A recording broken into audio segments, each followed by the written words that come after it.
자, 민수기 광야에서 이 시간들은 터널을 통과하는 것과 같습니다. 그런데 우리 입장에서는 어느 날 갑자기 내 인생에 터널이 진입되는 이 장면이 터널이 아니라 갑자기 긴 끝이 없는 동굴에 들어가는 느낌입니다. 그러니까 동굴에 들어가서 뭐 좀 있나 보다 하고 들어가는데 계속 진행해 가니까 여기서 죽는구나. 그리고 동굴 생활은 말 그대로 암흑이죠. 그러니까 답답한 거예요. 근데 이 동굴이 아니라 하나님은 광야의 시간은 터널입니다. 인생 이 40년, 광야 40년은 우리 인생의 시간인데 인생의 시간은 끝이 아니라 우리는 통과에 지나가야 되는, 그래서 천국으로 가야 되는 하나님 나라에 가는 과정의 시간이죠. 근데 이 터널은 빠꾸가 없어요. 뒤돌아갈 수가 없어요. 그런데 사람들은 굴처럼 생각하죠. 그래서 여기서 끝나는구나. 이 생이 다구나. 그러니까 죽기 전에 배불리 먹고 내 하고 싶은 대로 하자. 그래서 자꾸 생각하는 게 애굽으로 가고 싶은 거죠. 그래서 하나님은 분명히 가나안이라는 곳을 이끌어 가시는 목적에서 출애굽을 시킨 건데 그들은 다시 애굽으로 돌아가려고 합니다. 왜냐하면 아는 길은 거기밖에 없으니까.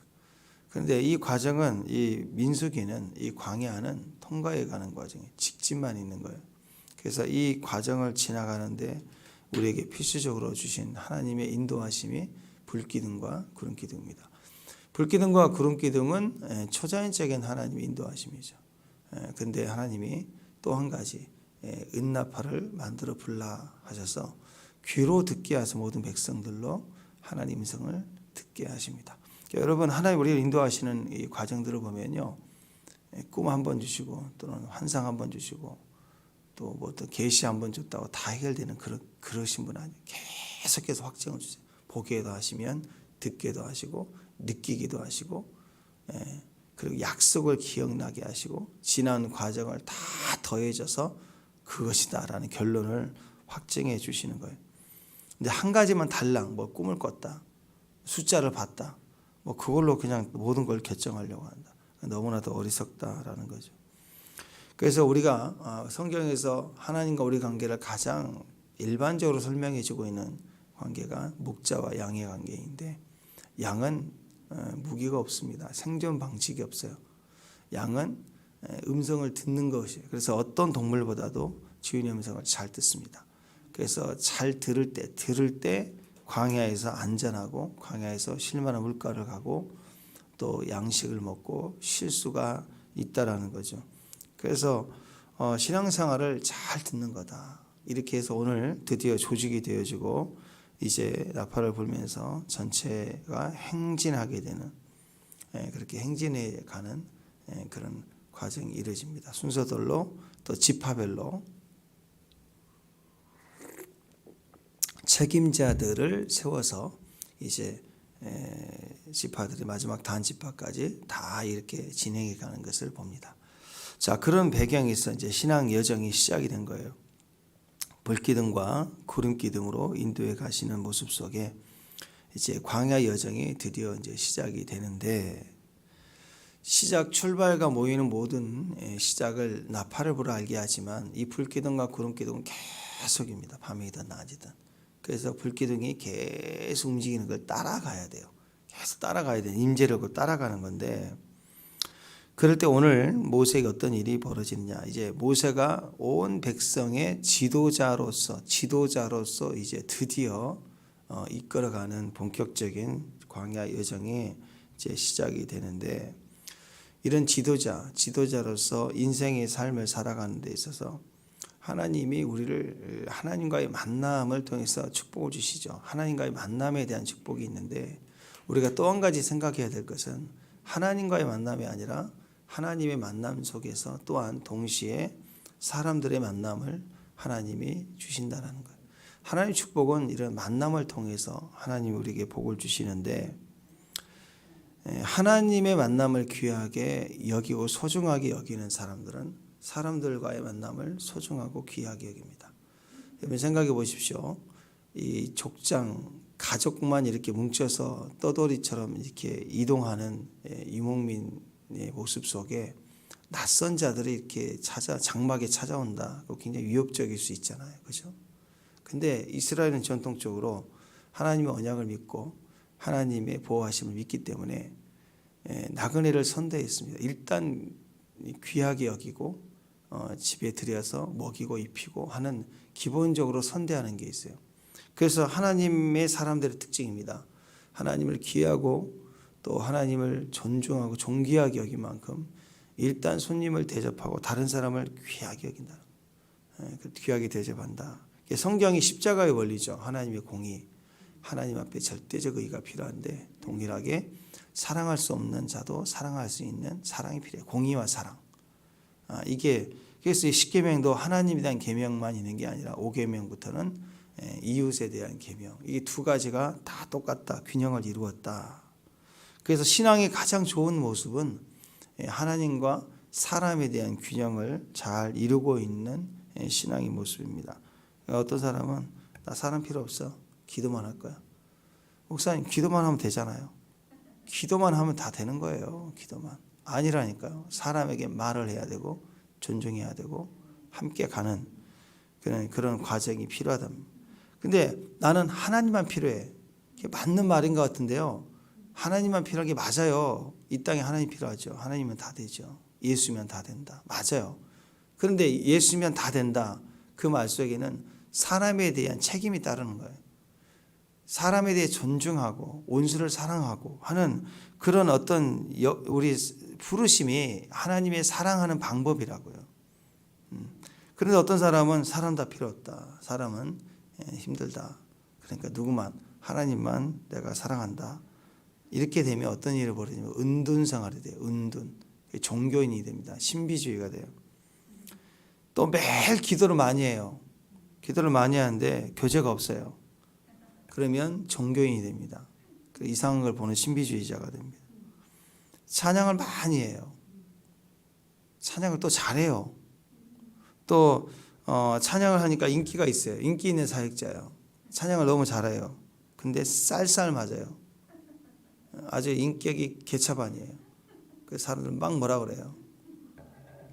자기 인기 있다 이거죠. 그러면 이 사람은 종교인입니다. 종교인.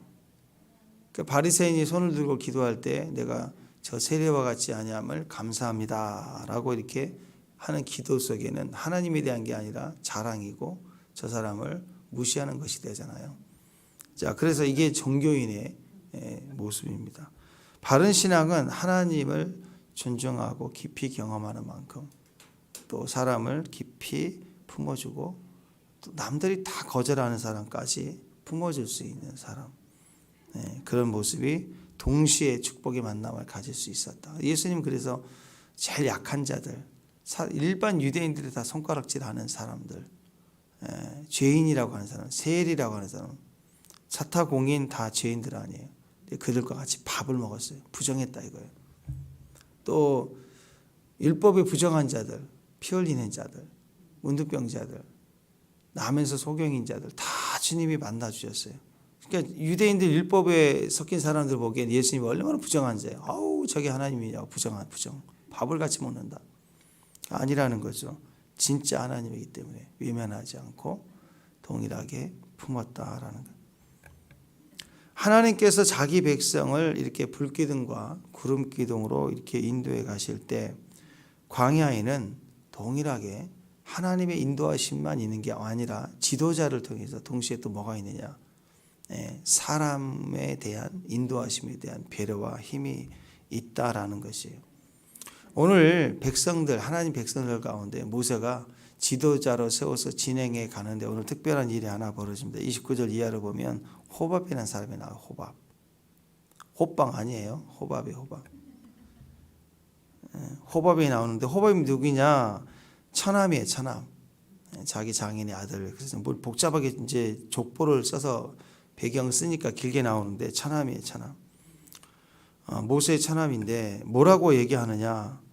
모세가 호밥에게 나 가나안까지 하나님 가라신 그 땅을 내가 가야 되는데 동행하자, 함께 가자 이렇게 청을 합니다.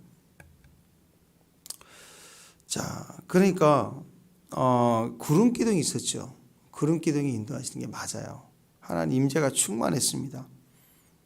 근데 하나님 임재가 충만하는 것은 끝이 아니고요. 하나님의 임재 안에서 사람이 필요하다는 거예요. 전문가가 필요하다는 거예요.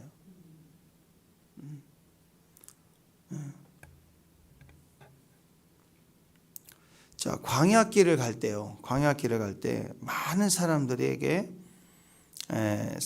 이제 있을 때 그들은 각자 자기 나름대로의 각자의 생각을 다 했겠죠. 광야를 간다 그러면 제일 먼저 나는 양식이 필요해. 양식이 필요해. 난 또 입을 것이 필요해. 또는 나는 좋은 텐트가 필요해. 좋은 잠을 자야 되니까. 그럼 생각해 보세요. 한 일주일 동안 캠핑을 간다. 가족끼리 일주일 동안 캠핑한다. 그러면 가족들마다 틀려요. 나는 캠핑 가면 무조건 고기야. 고기부터 생각하고 고기부터 마트에 사러 가고. 그다음 나는 이렇게 쭈꾸미 볶음이야. 그걸 막 준비해 가서 먹을 거 막. 어떤 가족은 막 저녁에 추울 거, 그다음에 낮에 가볍게 입을 거, 또 여름 같은 물놀이 할 거, 입는 거 막 챙겨서 짐보따리를 자기 짐을 이렇게 챙긴 사람도 있을 거예요. 근데 이제 어떤 사람은 거기에 이제 식기, 기구, 오늘 이렇게 장막 움직이는 사람들처럼 필요한 것들을 채우고 도구를 채우고 또 텐트를 튼튼해야 되고 뭐 이런 걸 신경 쓰는 사람이 있을 거란 말이에요. 다 틀려요. 광야길을 간다는 것, 인생을 살아간다고 할 때, 미래를 생각할 때 사람마다 다 각자가 필요한 게 있다고, 필요한 것을 집중적으로 우선적으로 이렇게 챙기는 거예요. 근데 오늘 모세는 뭐가 필요했느냐? 지도자로서 움직이려고 했더니 발 뻗고 이제 내가 사야지. 내가 80 노인 넘었는데 내가 편해야지. 막 그런 거 구한 게 아니었어요. 모세는 제일 먼저 뭘 구했냐면 엉뚱하게도 전문가가 필요했어요. 전문가가. 광야를 통과하기 위한 전문가. 나팔을 불었습니다. 움직이자 할 때 보세요. 거기에는 불기둥과 구름기둥이면 충분할 것 같지만 나팔도 필요했어요. 왜냐하면 나이가 들어서 눈이 침침해서 보지 못하는 사람도 있고 텐트 안에만 이렇게 기거하는 약자들도 있었을 거고 아이들은요 못 봐요. 그러니까 이런 약자들을 위해서 나팔 소리를 크게 불어서 준비하게 하고 움직이게 하고 특히 이제 엄마들은 자녀들에게 이제 우리가 가야 돼 준비해야지 하고 또 준비하고 알려주고 이런 은나팔 소리들이 필요하단 말이에요. 근데 그것만 있는 게 아니에요. 그러니까 거시적인 큰 모습으로 보면 불기둥과 구름기둥이 인도에 가지만 거기는 은나팔이 경고를 알리고 시작하는 의미도 있지만 여기 보면 그 약자들이 하나님의 임재가 가서 머물러서 진을 칠 때 그 진을 치는 그 지역이 정확하게 GPS로 몇 좌표 뭐 어디 이렇게 나와서 딱 찍어주는 게 아니라 구름기둥에 불기둥이 사흘길을 가다가 멈추는 곳에서 진을 칠 때 그 주변에 진을 칠 때 그걸 정확하게 그 위치를 볼 수 있고 가는 길을 따라갈 수 있는 그래서 그것을 잘 가이드해 줄 수 있는 이 광야 전문가가 필요하다는 거죠. 모세는 물론 40년 동안 광야 생활을 하며 모든 것을 다 이해하지만 자기가 볼 때 이 처남은 이 광야에서 자기보다 더 손바닥만 볼 수 있는 그런 사람이라는 것을 경험을 통해서 알았단 말이에요. 또 모세가 지도자지만 제일 앞에 가면서 막 그걸 지도해 가겠어요. 약간 젊으면서도 그 일을 할 수 있는 책임자, 전문가가 또 필요했다는 거죠. 그래서 전문가를 고용을 하는 것입니다. 매일 새벽 4시에 일어나서 반드시 3시간씩 기도를 하고 하루를 시작했다고 하는 기도의 성자 E.M. 바운스 이분의 그 책에 보니까 그 내용이 그래요. 세상은 방법을 찾지만 하나님은 사람을 찾는다. 그러니까 기도 속에서 우리는 하나님을 만나잖아요. 우리는 하나님을 만나고 하나님을 만났을 때 우리는 답을 구하려고 해요. 그런데 만남이 답이기 때문에 우리가 하나님을 기도로 만나면 하나님은 그 사람을 세운다는 거예요. 그래서 하나님 역사의 방법은 항상 사람이라는 거죠. 그분은 그렇게 얘기했어요. 우리가 궁색하게 사는 것은 기도 생활에 인색하기 때문이다. 골방에서 잔치하는데 많은 시간을 들일수록 우리의 삶이 기름지고 알차게 될 것이다. 우리가 공방에서 하나님과 함께 머무를 수 있는 능력은 골방 밖에서 하나님과 같이 할 수 있는 능력을 결정한다. 그래서 기도의 사람, 그래서 어떤 응답을 찾고 듣는 사람이 아니라 그 사람이 하나님 사람이 되기 위해서 그 사람 하나님 쓰신다는 거예요. 성령이 충만했던 사람들은 항상 사람을 위할 줄 알아요. 사람을 분별하고 사람을 이렇게 세울 줄 알았다는 거죠. 그러니까 하나님 안에서 기도할 때 남들이 볼 수 없는 하나님의 통찰력과 하나님을 만나는, 하나님을 이해하고 깨닫는 그런 통찰력이 생기니까 자기 주변에 어떤 사람이 이 일을 가능하는지, 어떻게 세워야 될지를 알 수 있는 그런 통찰력이 생겼다라는 거예요. 기도를 통해서 하나님을 하나님을 초점 맞출 수 있는 능력이 있으니까 이제 사람을 이렇게 초점을 맞추는 그런 능력이 생겼다는 거죠. 오늘 모세가 하나님에게 충만하게 임하니까 모세는 이제 호밥에게 이게 집중하게 됩니다. 필요한 것을 알아봤어요. 가장 필요한 존재인 것을 알아봤어요. 그래서 31절 한번 보죠. 31절 후반부 보면은 우리를 떠나지 마소서. 당신은 너는 우리가 광야에서 어떻게 진칠지를 아나니 우리의 눈이 되리라. 광야의 전문가잖아요. 그러니까 우리의 눈이 되어달라. 우리의 눈이 되어달라. 이렇게 얘기합니다. 불기둥, 구름기둥, 또 은나팔 소리, 나팔 소리가 있지만 이런 큰 흐름 속에서 우리가 적극적으로 하나님을 순종해 가는 데는 호박과 같은 사람의 전문성이 반드시 필요한 거예요. 자, 불기둥과 구름기둥은 전체적인 가시적인 하나님의 임재와 하나님의 어떤 흐름과 인도하심을 상징하지만 출발할 때는요, 늦나팔이 불었어요. 아멘. 그 과정에서 사람들, 약자들을 포함해서 생각해 보세요. 동쪽 한 사흘길이니까 조그만치 있을 거 아니에요. 그는 무조건 직진입니까? 광야길이라는 게 직진이 없어요. 동서쪽으로 구름기둥이 사흘길이지만 보여요. 이렇게. 그러니까 그 길을 따라 가야 되는데 백성들을 보면 형편이 열악하고 또 쉬운 길이 있고 그 방향으로 가는데 직진이 아니죠. 직진이 언덕이면 어떻게 가겠어요? 그때 이제 이렇게 돌아가면 더 빠른 길이 있고 하는 그 길을 정확히 잘 아니까 전문가가 딱 볼 때 동서쪽이야? 그 길은 눈은 이렇게 보이지만 이렇게 간 게 나아.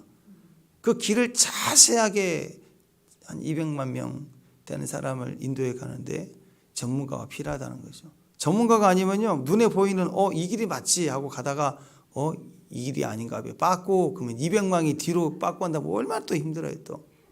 그러니까 이 모든 것 사소한 거 하나하나까지 그 상황을 잘 이해하고 또 진을 치고 그런 과정들을 잘 설명할 수 있는 전문가가 그 거대한 하나님의 불끄는 그런 인생의 그 법을 따라가는 데서 너무나도 필요하다는 것이죠. 선교사님들은 이걸 너무나도 잘 알아요. 너를 인도 선교사로 가라. 그럼 그걸로 딱 끝나는 게 아니에요. 거기서 사람의 축복을 봐요.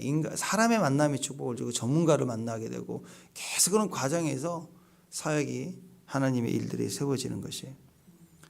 그래서 이 사도 바울도 1차, 2차, 3차 전도 여행을 떠날 때 하나님의 그 만남의 축복을 주고 그 만남을 통해서 그들을 그 교회, 지역교회를 세우게 되고 또 제자 삼고 하고 계속 그 만남의 복을 계속 주잖아요. 가서 기도만 하고 앉았더니 천사가 밥을 갖다 주고 막 사람 교회가 벙 하고 생겨나고 절대 그런 거 아니라고요. 전문가가 필요하다. 그 말은 전문가가 있다라는 거, 있다. 그리고 지도자는 그것을 볼 수 있고 그것을 이렇게 제한해서 그 사람을 설득할 능력이 필요하다는 거죠. 지도자는 그런 거예요. 자, 사울 왕 때 이스라엘이 블레셋에 패했을 때요. 그때 왜 패하게 되었느냐 그런 이유들이 있습니다. 우리가 다 아는 것처럼 다윗 시대도 그렇지만 하나님 백성들이 대적에게 패하는 이유들은 거의 정해져 있죠. 하나님을 떠났기 때문에 또는 불순종했기 때문에 하라고 하는 걸 하지 아니했기 때문에 또 하지 말라고 하는 것을 행하였기 때문에 결국 전쟁에 패했습니다. 그런데 사무엘 13장에 보면 좀 다른 경우가 하나가 나옵니다. 사무엘상 13장 19절에 보면 그때 이스라엘 온 땅에 철공이 없었으므로 이는 블레셋 사람들의 말하기를 히브리 사람이 칼이나 창을 만들까 두렵다 하였습니다. 여기서는 뭐라고 얘기하냐면 철공장이 없었다는 거예요. 그러니까 철기군이었어요. 블레셋은 철기군이고 이스라엘은 무기가 없었어요. 그냥. 그래서 무기에 열악해서 패했구나 이런 것도 있었다는 거죠. 그러니까 하나님은 물론 막대기 하나 가지고도 이기게 하시고 찬양으로도 이기게 하시지만 그것은 여호사밧과 같은 왕이고 사울 시대에는 신앙도 안 되면 무기도 안 되면 끝나는 거예요. 그죠? 무기라도 돼야죠. 그래서 패한 그 이유 중에 하나가 철공이 이스라엘의 대장간이 없어요. 철을 다룰 수 있는 능력자가 없었다는 그런 얘기가 나옵니다.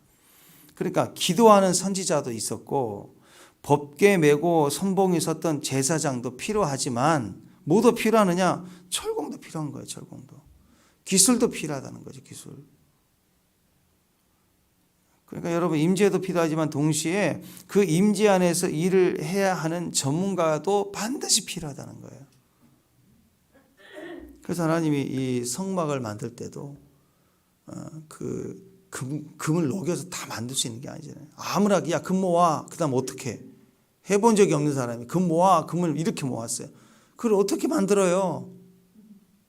기술자, 세공자가 반드시 필요한 거예요. 기술자들. 그래서 하나님이 모세 시대에 그 성막을 지을 때도 그런 정교하게 만드는 하나님의 사람들 일꾼으로 세워서 하나님 그 전문가들 통해서 성막을 지어서 완성했다는 것이. 임재도 우리에게 반드시 필요합니다. 임재가 없으면 안 되죠. 반드시 임재가 필요합니다. 광야에 구름 기둥이 절대적이지만 광야 전문가도 필요하다는 거예요. 지도자는 그걸 볼 줄 알아야 돼요. 그리고 그것을 인정하고 그 사람을 세울 줄 알아야 되는 것입니다. 광야 같은 시간을 보낼 때 그 터널을 통과해 가려면 거기는 지도자가 필요합니다. 험한 산 위는 반드시 가이드가 필요하죠. 지도자의 역할의 절대적인 조건이 그래서 통찰력입니다. 그 통찰력은 어디서 생길까요? 기도에서 생겨요. 임재를 바라보는 눈동자 속에 하나님이 그 통찰력을 주십니다. 남들이 볼 수 없는 것을 주님에게서 볼 수 있을 때 성경 말씀을 보면서 다른 사람들이 잘 보지 못하는 주님의 마음을 그 말씀을 통해서 볼 수 있을 때 통찰력이 생기는 거예요. 그것을 통해서 자기 삶에 통찰력이 생기는 거예요. 그래서 기도가 항상 주여 통찰력을 주옵소서. 그러니까 우리가 뭐 달라고 막 외치기 전에 통찰력을 더 가지게 되면 대부분 달라고 할 필요가 없는 사실을 알게 된다는 거죠. 왜? 이미 다 있는 걸 못 본 거예요. 이 주변에. 하나님은 특별히 우리에게 여호와 이레 하나님이다. 다 예비되어 있다. 그 믿음을 가지고 살 수 있는 힘이 통찰력에서 나오는 거예요. 상황마다 또 핵심 역할이 너무 중요하잖아요. 근데 그 부분적인 일, 그냥 어떻게 이벤트 하는 일에만 막 몰두하고 있다. 그러면 그것은 통찰력이 없는 것입니다. 통찰력은 부분적이고 겉에 이렇게 화려하고 이벤트하고 그런 데다가 반응하는 게 아니라 진짜 필요한 것들을 확인하고 그 일을 우선순위로 할 수 있는 거. 그게 중요하죠. 왜냐? 지금은 바로 광야예요. 광야는 죽고 사는 문제가 있는 하루하루예요. 하루하루. 그러니까 통찰력이 필요해요. 지도자는 그걸 보는 거예요. 우리가 기름 부음에 집중해야 될 때는 그때는 기름 부음에 집중해야 될 때예요. 기름을 짜야 될 때니까.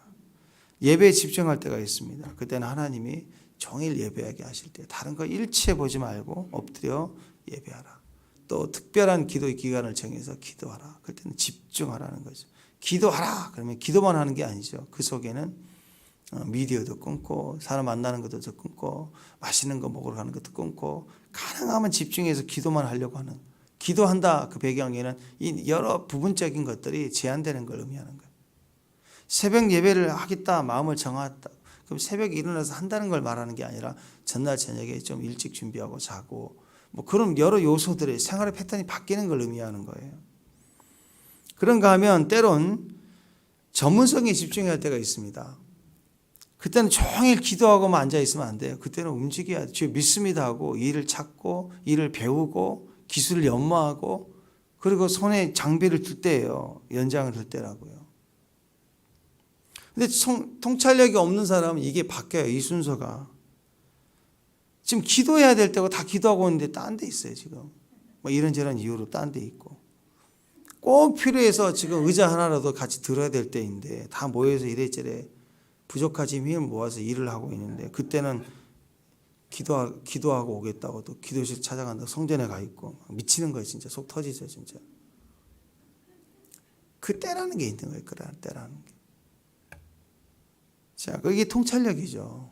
그러니까 모세가 남들은 이 생각을 안 했어요. 진행하고 가는 것만 생각하는데 그 즉시 딱 보더니 호밥을 딱 보고는 너무너무 필요한 거예요. 그래서 설득합니다. 같이 가자. 우리의 눈이 되어달라. 야, 이 지도자의 말이 이렇게 멋있어요. 우리의 눈이 되어달라. 와, 이거 멋있잖아요, 여러분. 네?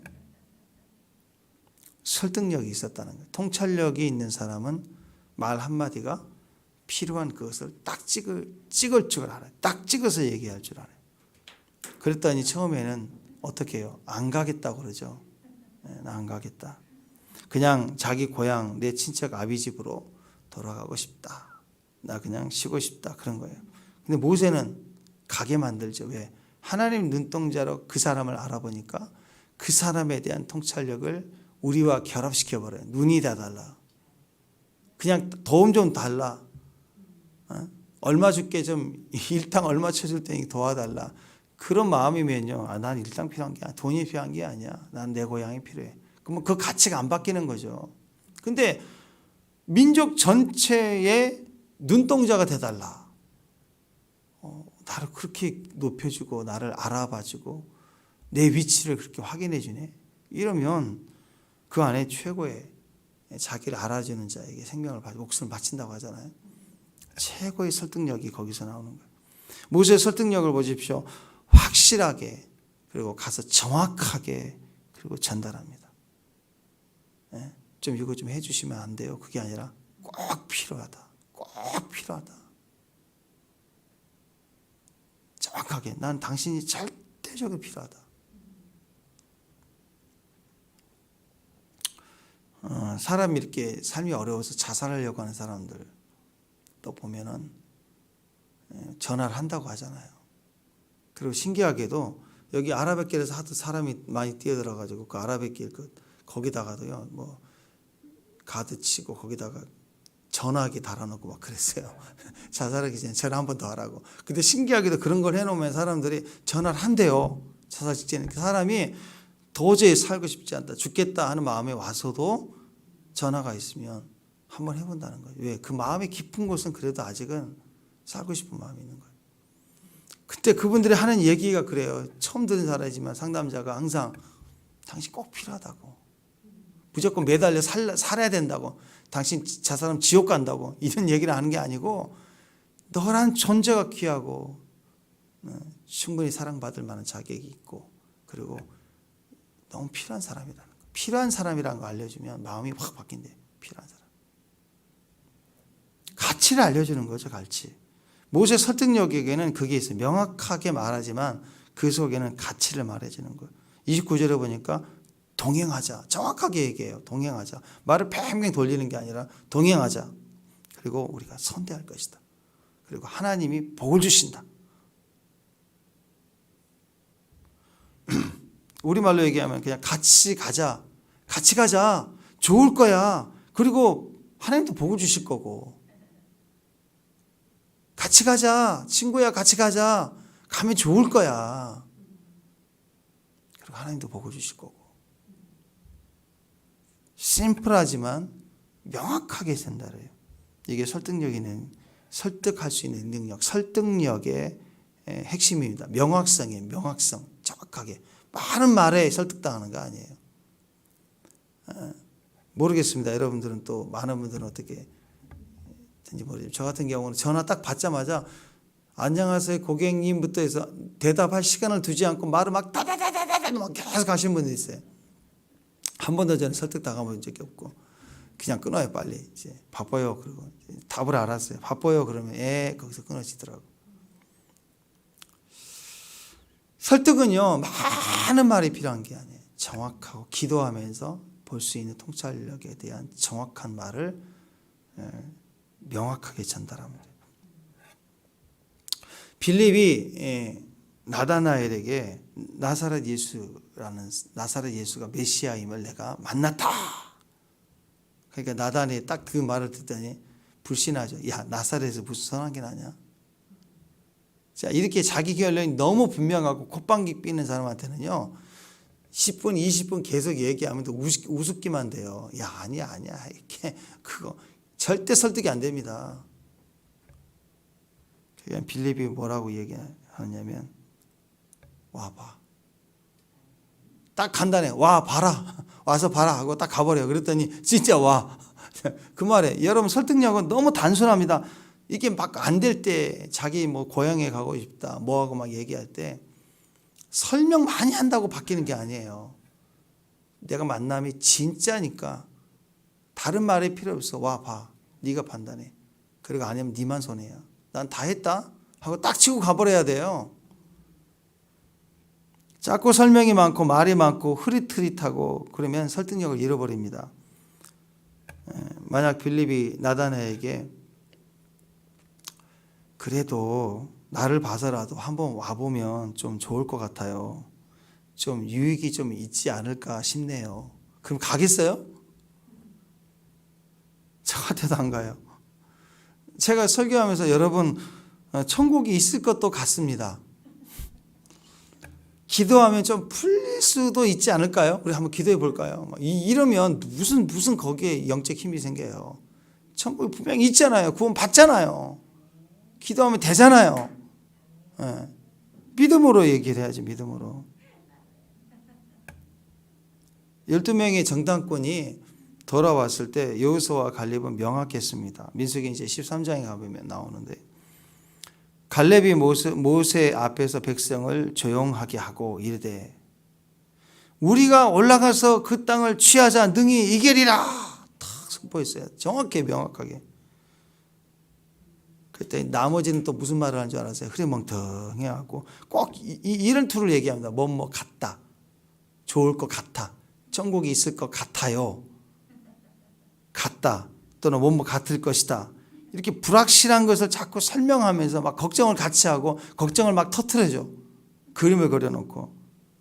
민수기 13장 31절에 보면 우리는 능히 올라가서 그 백성을 치지 못하리라. 못할 것 같다.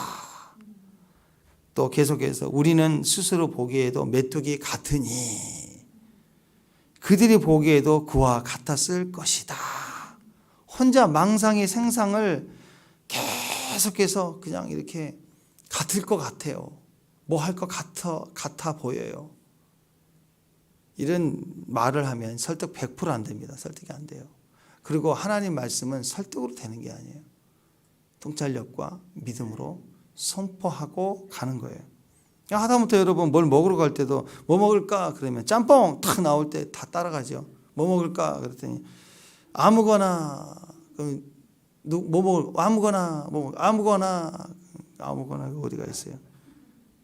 한참 힘들지 뭐. 설득할 때 또 마찬가지입니다. 의리를 찾아가면 안 돼요.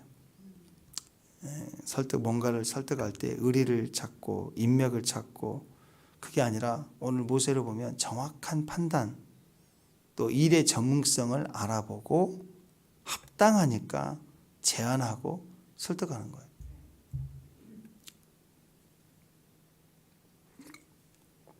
그런데 그 일의 전문성과 상황을 이해하고 설득하는 제안하는 게 아니라 그냥 가서 우리가 남이 가 나만 믿어 따라와. 이런 식으로 가면 망한다고요. 호밥은 모세의 처남인데도 우리가 남이가 나를 봐서라도 우리가 40년 지기 아니까 그러지 않고 너는 우리의 눈이 되라. 전무성을 가지고 말해주는 거예요. 그러니까 우리가 가족 안에서도 가족도 그래요. 우리 자녀들한테 말해줬도 우리가 남이가 이런 식으로 접근하지 말고 아들이지만 그 아들의 장점, 기도하면서 볼 수 있는 장점으로 아들의 가치를 볼 수 있을 때 그걸 얘기해 줄 수 있는 사람이 예언자 아니에요? 엄마는 예언자예요. 예언자. 그걸 얘기해 줄 수 있어야 돼요. 사람을 만날 때 늘 일상 만나는 동역자 또 직장 동료이지만 그 관계성을 떠나서 그 관계성보다는 전문성을 인정해 줄 때 그의 능력이 탁월해지고 나를 좋아해. 좋아하게 돼 있다고. 우리가 가족이니까 같이 가야지. 이게 한계가 있어요. 끝까지 못 간다고. 또 반대로 가족이니까 안 된다. 요즘 같은 공적인 자리를 세울 때 가족이니까 또 안 된다. 가족 관계이든 아니든 하나님이 이런 그 신앙적 원칙과 질서를 반드시 따라서 전문성을 가지고 사람을 세우는 거예요. 근데 보세요. 모세가 호밥을 딱 세우면 어떤 일이 벌어질까요? 자, 인명으로 따지면 난리가 날 거예요. 저거 이방인이지 않냐, 미디안 사람이지 않냐. 또 모세가 지편 세우는 거네. 막 이렇게 말이 많아질 수 있다고요. 근데 여러분 가족이든 아니든 그게 중요한 게 아니죠. 지도자는 통찰력을 가지고 그런 비난과 그런 여러 가지 좋지 않은 소문이 있어도 그 전문성의 핵심을 가진 사람이라면 세워야 되는 거예요. 요즘 교회 세습 그런 거 아니에요? 오히려 성경적으로 보면은 세습이 안 되는 성직이 어디가 있어요? 다 세습이죠. 그냥 무조건 색안경 끼고 세습 그런 비리 막 이렇게 치고 가는 게 문제고 또 교회 안에서 그런 절차나 과정이 또 정직하지 못했던 모습들 때문에 비난이 더 커지는 거 아니겠어요? 근데 한번 생각해 보세요. 한 목사님이 평생을 비전을 위해서 예를 들어서 선교 핵심, 선교 중앙, 선교 중심의 교회를 세웠다고 합시다. 그 교회는 선교를 가고 선교를 하는데 집중이 되어 있는 거예요. 또 어떤 교회는 예배에 목숨을 걸고 세운 교회예요. 그럼 다음 바톤자도 예배의 비전을 가진 사람이 그 바톤을 이어가야 돼요. 근데 예배에 헌신되어 있고 예배자의 교회로 풍성했는데 목사님이 은퇴하시면서 그냥 이력서 받아가지고 그냥 좋은 목사님을 세운 거예요. 그냥 목사님은 좋은데 예배가 다 죽어버려요. 그러면 그 교회의 정체성이 없어지는 거예요.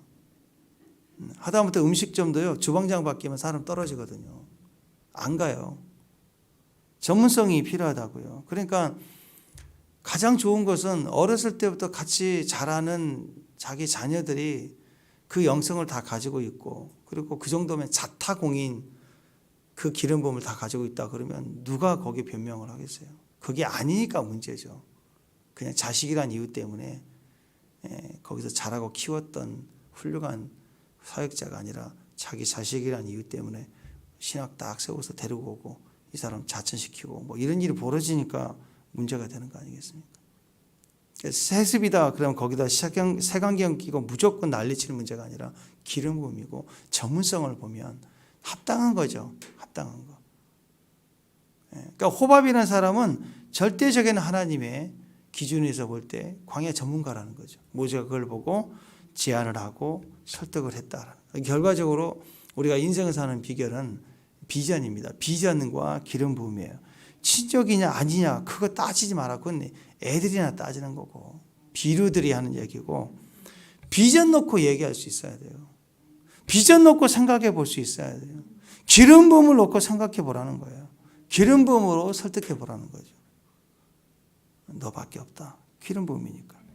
호밥이 처음에는 거절을 했어요. 나는 가지 않고 내 고향으로 가겠다. 그때 모세가 비전 놓고 얘기하죠. 우리 눈이 되라. 그럼 함께 복을 받자. 우리 눈이 필요하다. 그리고 너는 눈이 되라. 그래야 우리도 복 받고 너도 복 받고 우리 같이 복을 받는 거야. 여러분 이단 사이비들을 보면은요 항상 맹목적인 헌신만 계속 다 거덜나게 해서 끝이에요. 그 다음에 없어요. 이단이 와가지고 우리의 구세주가 돼, 우리의 눈이 되주세요. 이런 얘기한 거 봤어요? 안 그렇죠. 명확한 비전을 가지고 얘기를 합니다. 너가 꼭 필요해. 너가 꼭 필요하다. 31절 32절 보면은 우리를 떠나지 마소서 하면서 우리 눈이 되리이다. 우리와 동행하면 여호와께서 우리에게 복을 주시는 내리시는데도 우리도 당신에게 행하리라. 그렇게 행하리라. 그러니까 함께 동거하잖아요. 동행하잖아요. 그러니까 모세가 이 관계를 보면 사람이 좋아서 즉흥적으로 이렇게 순간적으로 훅 해서 동행이 시작할 수도 있지만 아니면 끝까지 같이 가자는 맹세를 하고 동행할 수 있지만요. 사람 40년 이상 동행하기는 어렵습니다. 이 호밥이 40년 내내 동행을 하거든요. 그 말은 뭘까요? 아무리 친해도 가다가 틀어지고 깨지고 무너지고 돌아서게 돼요. 이런저런 이유로. 성숙했던 바나바, 바울과 틀어지잖아요. 마가 문제로 틀어지잖아요. 사역 현장 그리고 다 잘못된 게 아니라 서로 각자 사역을 또 해요. 이런 일이 너무너무 많아요. 필요하지만 정말 좋은 사람들이지만 근데 이 40년을 동행했다. 누구에게 의미가 있을까요? 모세에게 있는 거예요. 모세는 어떤 사람이냐? 친해지면 그 선을 넘을 때가 있거든요. 그 선을 정확하게 지켜요. 그리고 누가 봐도 모세가 지도자지만 다 자기가 임의로 할 수 있지만 절대로 모세는 자기를 드러내지 않아요. 오늘 그 35절을 보시면요. 35절 보면 꾀가 떠날 때 모세가 여호와여 일어나사 하고 여호와 일어나사 떠날 때 그러면 나를 따르라 할 수 있잖아요. 근데 나를 따르라 자기를 드러내질 않아요. 여호와여 일어나소서. 또 36절 쉴 때요. 쉴 때는 야 여기서 쉬라 명령을 내릴 수 있지만 제일 먼저 여호와여 돌아오소서. 우리가 여기서 쉬니까 이스라엘로 돌아오소서. 임재가 와라라는 거죠. 쉰다고. 일시적으로 사람을 이렇게 따르게 할 수 있지만 나를 계속 나에게 강조되면요. 나중에 부딪히고 깨진다고요. 사소한 일로 등을 돌리기도 하고 원수가 되기도 합니다. 그런데 호밥은 40년을 동행하죠. 비결은 모세가 자기를 드러내지 않고 하나님만을 드러내고 살았기 때문에. 그러니까 따르는 거예요. 거기에 모든 백성이 모세를 따를 수밖에 없는 거예요. 우리가 어떤 자리에서든 하나님 중심으로 하나님께 엎드리고 항상 오고 가는 행하고 출입하는 모든 것이 하나님이십니다. 하는 지도자일수록 하나님 앞에 하나님이심을 고백할 수 있는 자리가 되는 거. 그럴 때 따라오는 거죠.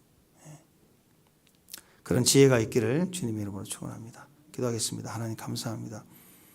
주님과 함께 동행하는 이 광야 여정의 삶에 오늘 저를 복을 주셔서 형통케 하옵소서. 특히 우리 삶에도 우리가 준비된 전문가가 되기를 원합니다. 하나님 때에 쓰임 받을 수 있는 우리 그 일에 탁월한 전문가들로 훈련되고 준비되어져서 우리를 불러 세우실 때 아멘 하고 달려갈 수 있는 믿음의 종들 되게 하옵소서. 예수님의 이름으로 기도합니다.